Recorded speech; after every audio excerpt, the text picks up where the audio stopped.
Assalamualaikum warahmatullahi wabarakatuh. Izin memperkenalkan diri, nama Auditia, nomor pokok mahasiswa 19530230002. Video ini saya buat untuk memenuhi tugas mata kuliah pembelajaran berbasis teknologi informasi dan komunikasi yang diampu oleh Ibu Risa Tania, SPD MSc, dan Bapak Andian Saputra, SPD MSc.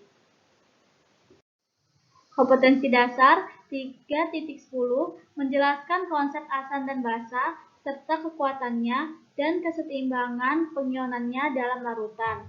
Indikator keterampilan 4.10 menganalisis trayek perubahan pH beberapa indikator yang diekstrak dari bahan alam melalui percobaan. Berikut adalah skema titrasi asam dan basa. Adapun alat-alatnya, yang pertama, klem dan statif. Klem merupakan sebuah alat penjepit yang terbuat dari besi, di mana alat ini digunakan untuk menjepit alat kimia gelas. Sedangkan statif merupakan stand yang menjadi tempat meletakkan klem.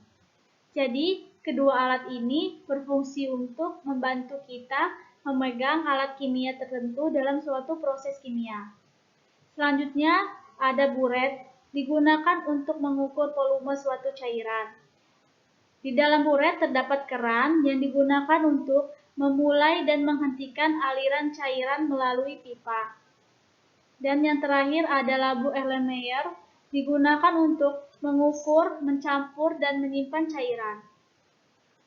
Bahan-bahan yang digunakan adalah larutan asam sebagai titrasi, larutan basa sebagai pentitrasi. Selanjutnya, titrasi adalah prosedur menetapkan kadar suatu larutan dengan mereaksikan sejumlah larutan tersebut yang volumenya terukur dengan suatu larutan lain yang telah diketahui kadarnya atau larutan standar secara bertahap. Titrasi asam dan basa adalah penentuan kadar suatu larutan basa dengan larutan asam yang diketahui kadarnya atau sebaliknya. Kadar suatu larutan asam dengan larutan basa yang diketahui dengan didasarkan pada reaksi netralisasi. Selanjutnya, titrasi harus dilakukan hingga mencapai titik ekuivalen, yaitu keadaan di mana asam dan basa tepat habis bereaksi secara stoikiometri. Selanjutnya, titik ekuivalen umumnya dapat ditandai dengan perubahan warna dari indikator, keadaan di mana titrasi harus dihentikan tepat pada saat indikator menunjukkan perubahan warna, disebut titik akhir titrasi. Selanjutnya, pada percobaan titrasi asam dan basa, yang pertama kita lakukan adalah merangkai alat dan bahan. Kemudian kita masukkan 10 ml larutan HCl dan ditambahkan 5 tetes indikator PP di dalam labu Erlenmeyer. Kemudian isi buret dengan larutan NaOH tepat pada garis 0. Setelah itu, buka keran buret sehingga NaOH tetap mengalir ke dalam labu Erlenmeyer. Tetesan NaOH yang masuk ke dalam Erlenmeyer yang berisi larutan HCl akan berubah menjadi ungu muda.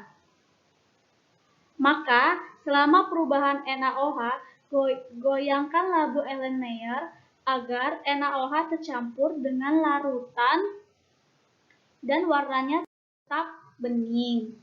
Lalu, larutan NaOH terus diteteskan ke dalam labu Erlenmeyer dengan terus digoyangkan sampai larutan di dalam labu Erlenmeyer berubah menjadi warna ungu seutuhnya. Nah, dari percobaan yang telah dilakukan, maka didapatkan perubahan warna yang terjadi. Larutan yang tadinya bening berubah menjadi warna ungu. Sekian hasil presentasi saya ucapkan terima kasih. Wassalamualaikum warahmatullahi wabarakatuh.